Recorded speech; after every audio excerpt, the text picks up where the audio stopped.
Muy bien, pues buenas noches. Vamos a iniciar con el tema de hoy, con la clase de hoy. Y bueno, sabemos que estamos tratando, ¿no? Temas que lamentablemente no se abordan de una manera regular y bueno, estamos cambiando eso, necesitamos cambiar eso si en realidad deseamos crecer, si en realidad deseamos desarrollar una fe sólida, una fe sana, como ya estábamos hablando ahorita, ¿no? En medio de estos tiempos que cada vez se van poniendo más complicados, que se van definiendo más cosas, ¿no? También. Entonces, pues es indispensable que tengamos una fe sana, una fe muy, muy sólida, ¿no? Que tengamos muy en claro las cosas que creemos, el por qué las creemos, como hemos venido diciendo a lo largo de, pues desde que iniciamos, ¿no? Esta serie. Vamos a intentar que el día de hoy no sea tan cargada de, vamos a ponerlo, información nueva, ¿no? Yo sé que los dos temas anteriores han estado, pero sí, bien, pues bien cargados, ¿no? De cosas que muchas veces no estamos habituados a manejar, de información, de cosas que no estamos habituados a manejar y que a la hora que hay mucha confusión, etcétera, y ahorita voy a llegar por ahí, sino más bien lo que queremos es proporcionar algunos elementos que nos ayuden a conectar, a reforzar lo que hemos estado tratando en los temas anteriores, en los dos temas anteriores con respecto a la triunidad. Así que los queremos animar a que se esfuercen, los queremos animar a que estén repasando, ¿verdad? Por el otro lado, también a que nos hagan saber sus dudas, que bueno, para que en el momento en que podamos tomarnos el tiempo necesario y con la ayuda de Dios, pues ir despejando esas dudas, ¿verdad? No ampliarlas. Entonces, este, pues ya tendremos un poquito más de eso en la sobremesa. Ya hablaremos un poquito más con respecto de eso en la sobremesa. Entonces, el día de hoy vamos a empezar a ver lo que es la triunidad. Ese es el tema, el número, ¿qué es el número 7? Es el número 7 ya. Y vamos a ver acerca de la triunidad, la parte número 3, y nos vamos a enfocar en lo que es la identidad y cooperación de la divinidad, ¿sí? O sea, identificar cómo se identifican, ¿verdad? Y la cooperación de la divinidad. Pero antes de entrar en tema, o antes de entrar en materia propiamente, vamos a recordar algunas cosas que estuvimos tratando en la semana anterior. Estábamos viendo que la razón humana, pues, no puede comprender la Trinidad, ¿verdad? Es decir, la lógica tampoco puede explicar la Trinidad, ¿verdad? Y tratar de hacerlo, como vimos, desde un ángulo filosófico en lugar desde la perspectiva bíblica, pues inevitablemente va a llevar a malas interpretaciones. Se le van a empezar a asignar valores que no se tienen, ¿verdad? Y eso lo hemos podido comprobar a lo largo de la historia, ¿no? Ah, es decir, ha sido aunque es muy antigua la práctica, pero nosotros tenemos las escrituras aquí y meterle el lente filosófico para poder ver o tratar de ver una verdad bíblica a través del lente de la filosofía. Y cuando me refiero a la filosofía, no me estoy refiriendo a algo malo necesariamente, me estoy refiriendo en esencia al pensamiento humano. Todos de alguna manera filosofamos, ¿no? Alguien dijo que por ahí que de músico, poeta y loco todos tenemos un poco, ¿no? Algunos tienen más que otros, ¿no? Pero lo cierto es que todos pensamos algo con respecto a algo, es decir, todos desarrollamos pensamientos y todos desarrollamos una argumentación, pues, con relación a distintos puntos. Bueno, cuando se origina en nosotros esa argumentación, en este caso con respecto a la doctrina de la Trinidad o de la triunidad de Dios, inevitablemente vamos a llegar a una mala conclusión, ¿sí? Porque otra vez, de manera lógica, no se explica, no se puede explicar, ¿sí? Entonces, antes de entrar en el tema de hoy, vamos a recordar precisamente tres malas interpretaciones con respecto a la triunidad que han hecho mucho daño a la iglesia, que han hecho mucho daño a los creyentes. Ah, Probablemente no las, no, bueno, ahorita las hemos estado viendo un poquito más, pero de repente algunas de esas líneas no las tenemos muy identificadas, o no, porque precisamente o no las hemos estudiado, no las hemos repasado y no sabemos en dónde se cruza una con cuál. Entonces, vamos a verlas un poquito con respecto a eso. Repito, nada más a recordar. Lo primero es el triteísmo, ¿sí? Que fundamentalmente asume que al haber tres personas es igual que hayan tres dioses. ¿Se acuerdan que vimos, que estuvimos viendo algo de esto? ¿Verdad? Dice, no, pues es que si es un solo Dios, pues pues es una persona. Entonces, si son tres personas, pues entonces son tres dioses, ¿no? Eso es algo que se conoce, repito, como el triteísmo. Esa es una pésima interpretación con respecto a la Trinidad, pero ahí está. Es decir, hay movimientos incluso evangélicos que se apoyan en eso, ¿no? Y le han hecho mucho daño porque a fin de cuentas pueden crecer en algunas cosas, pero en otras, que como esto es algo esencial, pues la fe queda muy corta, la fe queda muy, pues no en su mejor estado de salud. Siguiente punto es el modalismo, que también se le llama sabelianismo, ¿sí? Sabelianismo, perdón. Y la razón que es sabelianismo es porque el que lo propuso, pues se llamaba Sabelio, ¿verdad? Sabelio. Esto fue por allá más o menos del año 210 después de Cristo. Y lo que en esencia también él proponía, lo que él entendía, era a las tres personas, al Padre, el Hijo, el Espíritu Santo, como un modo o como una manera de existencia, o como una manifestación.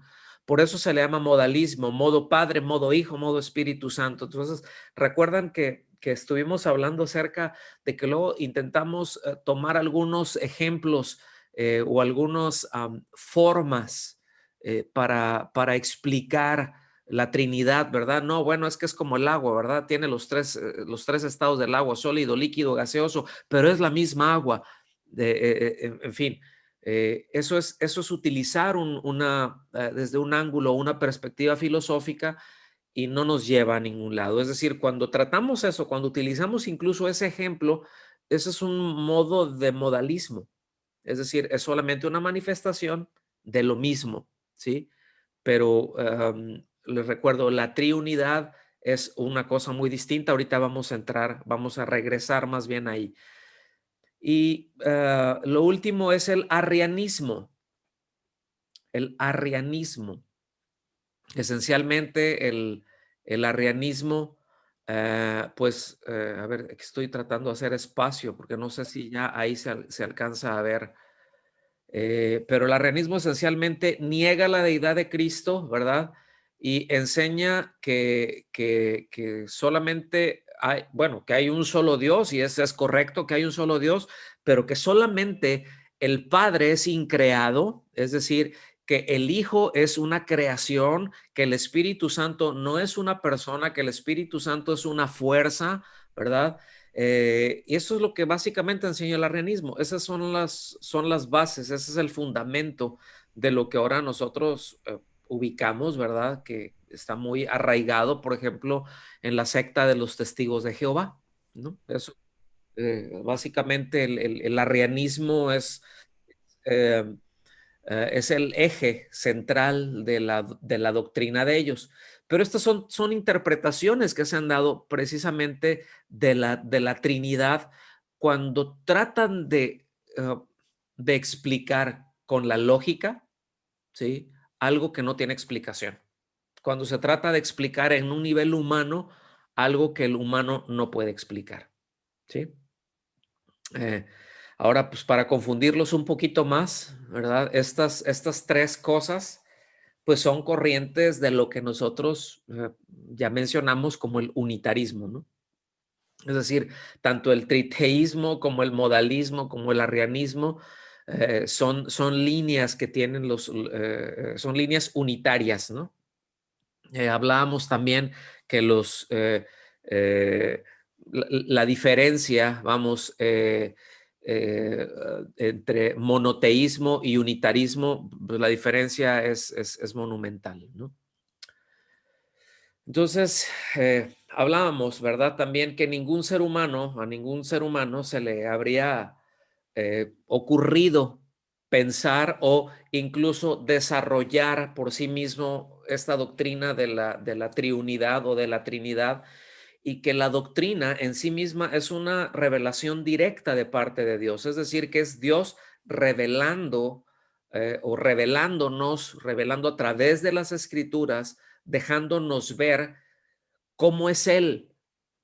Otra vez, el hecho de que Él nos deje ver cómo es Él, esto no quiere decir que lo vamos a entender.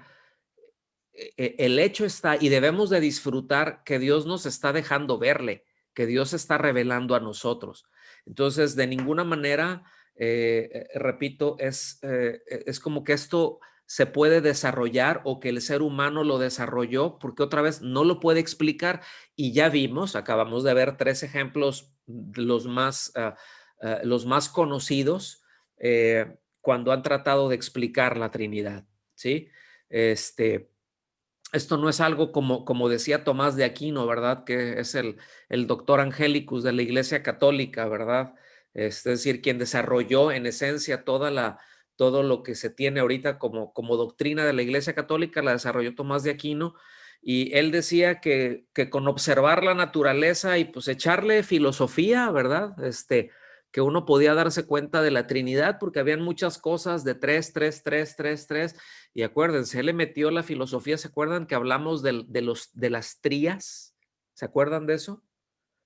Que hablamos de cómo en la religión, en la superstición de los griegos, las trías eran muy comunes. Decir una cosa tres veces para que se te cumpla, etcétera, etcétera, ¿no? Entonces, Tomás de Aquino filtró muchísimas de estas cosas, ¿no? Pero él decía esto, de que no, la Trinidad es algo que nosotros los seres humanos podemos ver, es decir, simplemente con observar la naturaleza y echar a volar, pues la imaginación, con eso se descubre y no. La revelación o la Trinidad es completa revelación en la palabra de Dios. No hay manera de que el hombre, es decir, por la observación de la naturaleza, el hombre puede llegar a la conclusión de que hay un Dios, ¿verdad? Pero muchos han llegado a la conclusión de que hay muchos. ¿Sí me explico? Entonces, por la observación de la naturaleza nos podemos dar cuenta de que hay un orden, de que hay un creador. Hay cosas que revelan, como dice Pablo, ¿verdad? A los romanos, su poder, que revelan su deidad, pero la Trinidad no. La Trinidad no se revela en la naturaleza. Ese es un error, ¿verdad? Ah, entonces, vimos que era algo muy importante y hacíamos el cuestionamiento de por qué enfatizamos de una manera pues tan débil en la doctrina de la Trinidad, si es algo tan importante, si es algo tan glorioso, ¿por qué enfatizamos tan poco? ¿Por qué hablamos tan poco con relación a la Trinidad? ¿Sí? Entonces vimos que esto era un ejemplo, lamentablemente, pues de flojera, de pereza, de un deseo de comodidad, de una tendencia a depender de las experiencias personales y de evitar, ¿verdad? Pues cualquier demanda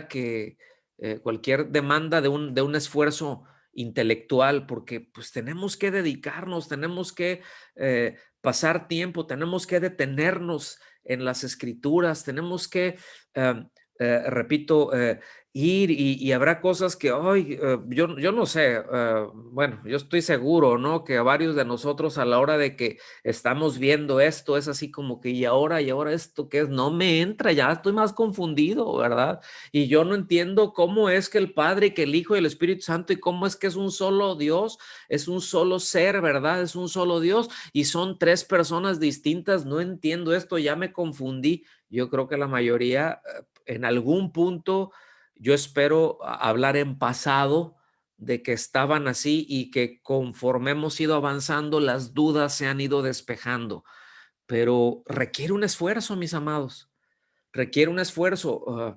Entender, en este caso, la doctrina de la Trinidad no es algo de que me puedo sentar, relajar, me tiro para atrás y, ay, qué bendición, ya lo siento.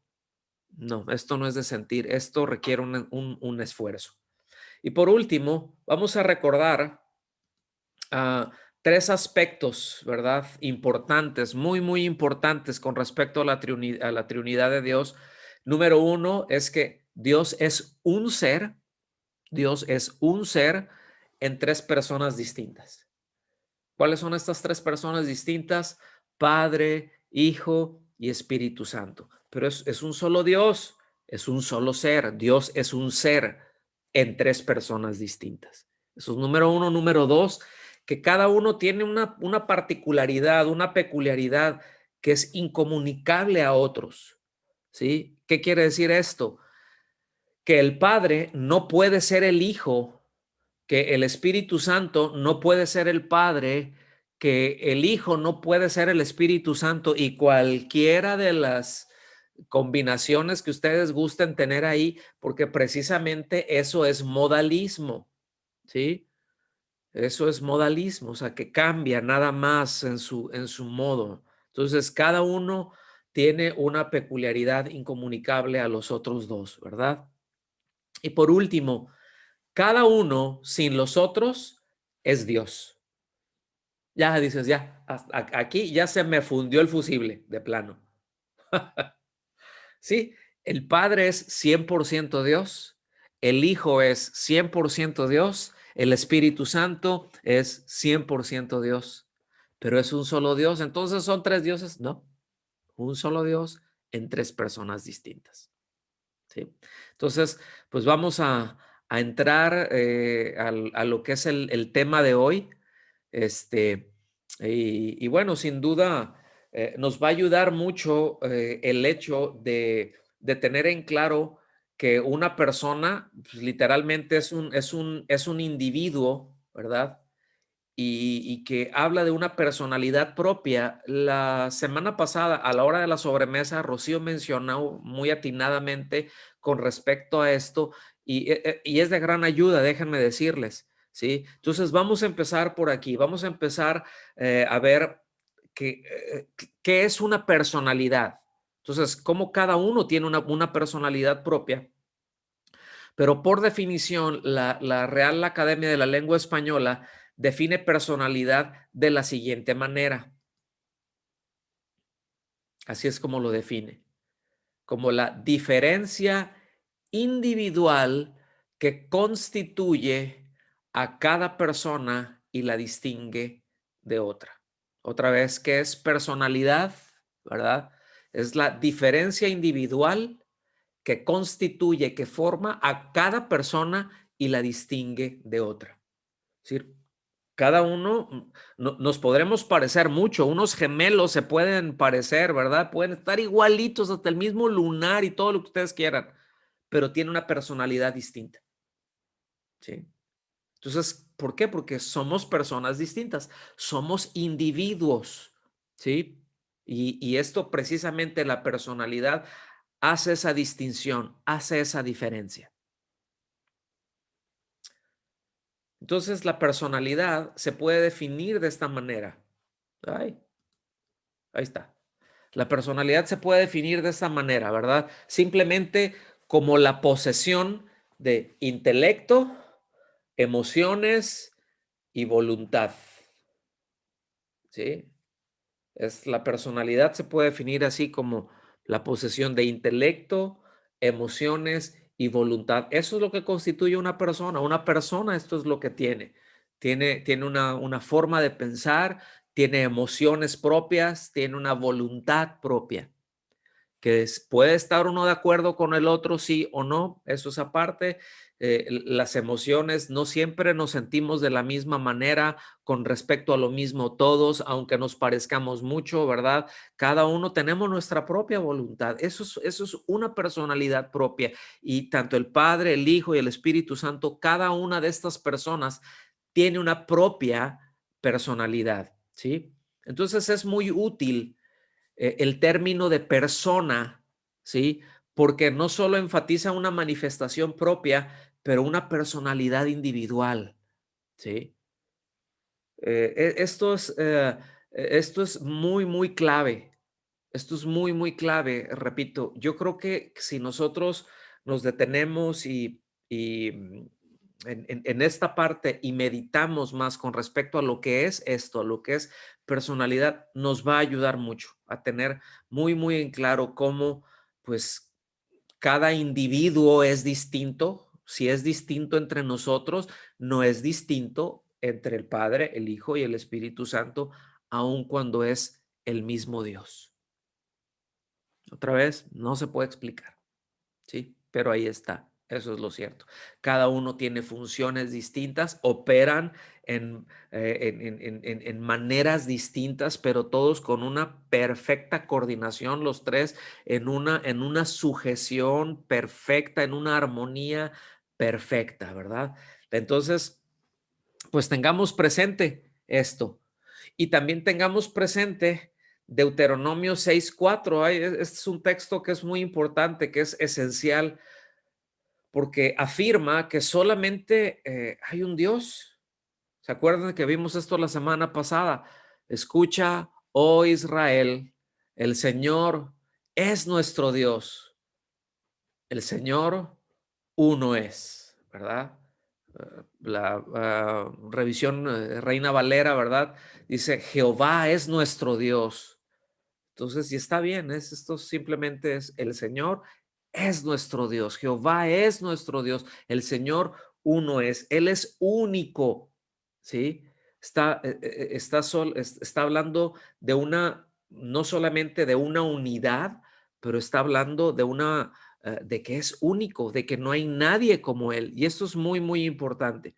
Al mismo tiempo, también les voy a recordar otro texto que vimos, si no mal recuerdo, fue en el primer tema, que es en Isaías 48:16. A ver, déjenme moverme de aquí porque no sé si lo si se alcanza a ver eso ahí, pero en Isaías 48:16 dice así: acercaos a mí, escuchad esto. Desde el principio no he hablado en secreto. Desde el momento en que sucedió, allí estaba yo. Fíjense, aquí está hablando el verbo, aquí está hablando el Hijo. Y ahora me ha enviado el Señor Dios, el Padre, y su Espíritu, el Espíritu Santo. ¿Sí? Entonces aquí nos está hablando que es donde el Padre ha enviado al Hijo y al Espíritu a hablar, a comunicar. ¿Sí? Si seguimos avanzando, este es un pasaje pues bastante más conocido, ¿verdad? Eh, Isaías 61:1. El Espíritu del Señor Dios está sobre mí, porque me ha ungido el Señor para traer buenas nuevas a los afligidos. Me ha enviado para vendar a los quebrantados de corazón, para proclamar libertad a los cautivos y liberación a los prisioneros o a los presos. ¿Sí? ¿Qué es lo que está hablando esto? Es que en donde es el Padre ha ungido al Hijo con el Espíritu o al Mesías, eso es lo que quiere decir Cristo, quiere decir el ungido. Y cuando la Biblia habla del ungido, y fíjense, para el pueblo de Israel, cuando se le hablaba del ungido, para el judío, cuando se le hablaba del ungido, ellos entendían inmediatamente que se estaba tratando no de cualquier persona, ¿eh? que se estaba refiriendo al Hijo de Dios. Ellos lo entendían perfectamente y que el Hijo de Dios es Dios mismo, ¿sí? Entonces, está hablando esto, que el Padre ha ungido al Hijo con el Espíritu Santo, ¿para qué? Para que cumpla la misión a lo que se le envió. Estas referencias lo que hacen es enfatizar la igualdad, es enfatizar la unidad de las tres personas. Está el Padre, el Hijo, el Espíritu Santo trabajando perfectamente en armonía, juntos, en igualdad, en unidad, en igualdad de autoridad, en igualdad de deidad, vamos a ponerlo así. Son igualmente Dios. El Padre no es más Dios que el Hijo y el Hijo no es más Dios que el Espíritu no es más Dios que el Hijo, etcétera. Repito, todas las combinaciones que nosotros querramos tener. Entonces, los tres son iguales en autoridad. Los tres son iguales en autoridad. Hay un orden distinto. ¿Sí? Hay un orden distinto. Nosotros podemos encontrar cómo el Hijo pide al Padre que envíe al Espíritu, ¿sí? Y esto nos habla de que el Hijo, bueno, entonces si el Hijo está sujeto, ¿verdad? Al Padre, entonces el Padre es superior al Hijo, es más Dios. No, no, no, nada que ver. Todo eso lo vamos a desarrollar más en los siguientes temas porque vamos a ver cada una de las personas de la deidad, ¿sí? Por separado. Ahorita este es el último tema en que lo estamos viendo como, como triunidad, ¿sí? Ya posteriormente, en los temas que vienen, ya los vamos a estar tratando de ellos de manera separada. Entonces, por eso es antibíblico, es completamente antibíblico, además de ser algo pues que deshonra tanto al Hijo como al Espíritu Santo, el hecho de asumir algún tipo de inferioridad con relación al Padre, ¿sí? Por eso doctrinas como el arrianismo son una ofensa, ¿sí? No solamente son heréticas, pero son blasfemas porque disminuyen, ¿sí? Porque deshonran al Hijo, porque deshonran al Espíritu Santo, porque los despojan de la deidad que tiene. Entonces, esto es esencial entender. Los tres son iguales en autoridad, tienen funciones distintas. Yo espero que vayamos bien hasta aquí. Eh, es, es, Hoy es una clase más corta, repito, no quisimos um, sobresaturar, ¿no? De información, queremos ir aterrizando ciertas cosas. Entonces, yo les recuerdo que la iglesia, al menos en el primer siglo de su operación, no había sistematizado la teología, es decir, se hablaba del Padre, se hablaba del Hijo, se hablaba del Espíritu Santo, y eso era normal. Había un entendimiento desde las Escrituras, ¿sí?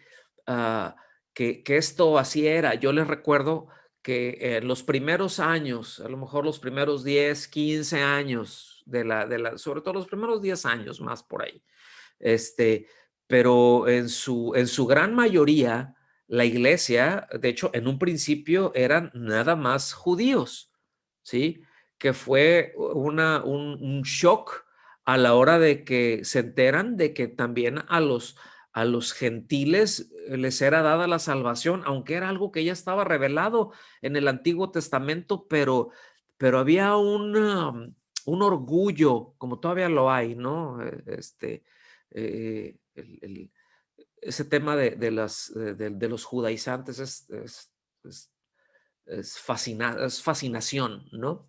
Este, pero había todavía ese orgullito de que nosotros somos el pueblo de la herencia, nosotros somos los herederos de Dios.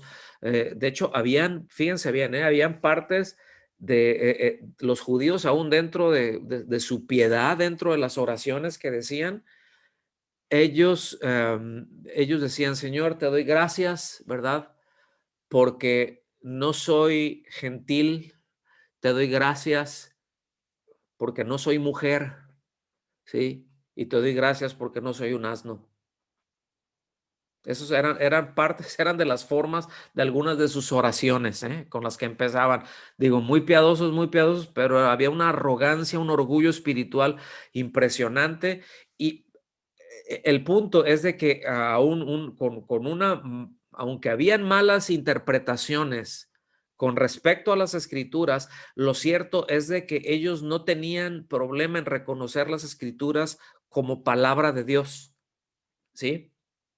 Entonces, los primeros años, repito, aun cuando en la iglesia no estaba sistematizada la teología, es decir, cuando no estaba separado, acuérdense que sistematizar es eso, ¿verdad? Separamos neumatología, por ejemplo, todo lo que tiene que ver con el Espíritu Santo, cristología, lo que tiene que ver con Cristo, ¿verdad? Teología bíblica y así, o sea, no lo tenía, eclesiología, jamartología, es decir, con respecto al pecado, ¿verdad? Soterología con la salvación. No lo tenían separado así, ¿verdad?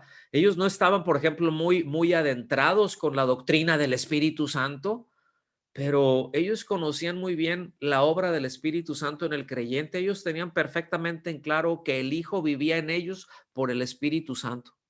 Lo tenían perfectamente en claro, ¿sí? Y podían ver el efecto, podían reconocer esto y no era algo en donde hubiera conflictos. Ya hemos hablado un poquito de esto.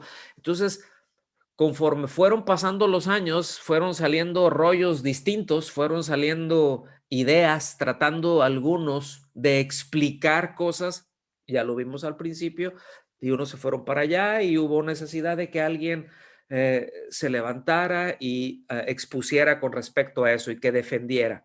Entonces, por eso hay una necesidad, mis amados, de adentrarnos, de apegarnos al estudio de las escrituras. Por eso eso es algo esencial, porque como les he dicho, cualquier cantidad de veces, la mayor parte de las herejías salieron de las mismas filas de la iglesia, salieron de gente, los ataques más feroces han salido precisamente de los mismos que en algún momento profesaron ser creyentes en Cristo, ¿sí? Fíjense qué tremendo, ¿no? Los ataques más feroces han salido de los mismos que en algún momento profesaron ser creyentes en Cristo. Tremendo. Y es que como le dice Pablo a Timoteo, ¿verdad? Es que no se conformaron a las sanas palabras de nuestro Señor Jesucristo. Entonces, cuando alguien no se conforma a las sanas palabras del Señor Jesucristo, pues termina envanecido, termina yéndose por otros lugares buscando sus propios intereses. Se va por otro lado, ¿sí? Por eso el Señor Jesucristo a la hora de hablar y regresando al punto, ¿verdad? De la triunidad, vayan y hagan discípulos enseñándoles todas las cosas que yo les he mandado, ¿verdad? Y bautizándolos en el nombre del Padre y del Hijo y del Espíritu Santo. Sí, hay es el mismo Dios, pero es una perfecta unidad que está tratando ahí, ¿sí? Entonces, vamos a terminar. Yo les voy a poner aquí el último texto que vamos a ver en un momentito más. Aquí está ya en Hechos, capítulo 20, de los versículos del 27 al 30, ¿sí? Esto, miren, este pasaje está para hacer temblar hasta el más pintado, dijera aquel, ¿verdad? Hasta el que se siente más sólido, pero dice, Señor, ayúdame, ¿sí? Dicen, porque no he rehuido, le dice el apóstol Pablo, le dice a un grupo de pastores, de líderes, ¿verdad? Donde ya no los va a ver, él ya se está despidiendo de ellos y les dice algo bien tremendo, fíjense. Dice, porque no he rehuido a anunciaros todo el consejo de Dios, toda la palabra de Dios, toda la enseñanza, o sea, no les escondí nada, todo se los di, ¿sí? Y dice, por tanto, mirad por vosotros. Eso en primer lugar está diciendo, ustedes tienen que cuidarse a ustedes mismos, en primer lugar, ¿sí? Ustedes tienen que cuidarse. Ustedes ya recibieron enseñanza y cada uno debe de hacerse responsable por sí mismo. Dice, y por todo el rebaño, por la iglesia, que el Espíritu Santo os ha puesto por obispos. Obispo quiere decir supervisor, nada más. ¿Sí? No es un rango clerical, ¿ok? Acá obispo, tiene acá, un obispo es un supervisor, es un supervisor, aquí puede ser un obispo, puede ser un supervisor de varios pastores, puede tener algún grupo de pastores, a lo mejor en una ciudad hay varias congregaciones y hay un pastor que está supervisando la obra de 2 o 3 pastores, ese es un obispo, es un supervisor, pero dice, mirad por vosotros y por todo el rebaño que el Espíritu Santo, fíjense bien quién es el que nos los asigna. ¿Sí? Os ha puesto por obispos, ¿para qué? Para apacentar la iglesia del Señor, para alimentar, para cuidar, para nutrir. Todo eso habla de apacentar. Dice, la cual iglesia él ganó por su propia sangre. Fíjense bien, aquí está hablando del Hijo, está hablando del Espíritu Santo, ¿lo alcanzan a ver? ¿Sí? Las distintas funciones. Incluso aquí ya entra la parte de la redención, ¿verdad? Que él ganó por su propia sangre. Versículo 29. Porque porque yo sé que después de mi partida, híjole, con qué dolor lo haber dicho esto. Yo sé que después de mi partida entrarán en medio de vosotros lobos rapaces que no perdonarán al rebaño. O sea, los van a ver vulnerables y aquí rapaces se refiere a que traen eh, un deseo por saciarse, por satisfacerse y que no les va a importar la condición. Si ven alguna ovejita mal estacionada por ahí, ¿verdad? Y solita, pues presta para acá, venga para acá y que van a hacer un desastre, ¿sí? Dice, lobos rapaces que no perdonarán al rebaño, pero el versículo 30 es particularmente duro. Y de vosotros mismos se levantarán hombres que hablen cosas perversas para arrastrar tras sí a los discípulos. Fíjense qué tremendo, fíjense qué tremendo, qué cosas, ¿no? Yo no sé cuántos pastores, cuántos estaban ahí, cuántos líderes, cuántos servidores estaban ahí, pero dice, aún de ustedes mismos, aún de los que están ahí en sus iglesias y que ahí están, de ahí aún se van a levantar algunos que van a hablar cosas perversas, esto quiere decir cosas torcidas para arrastrar tras sí, es decir, tras ellos a los discípulos. Y efectivamente eso fue lo que pasó. Efectivamente, eso fue lo que pasó. Y con doctrinas como esta de de la Trinidad, precisamente se dieron situaciones así.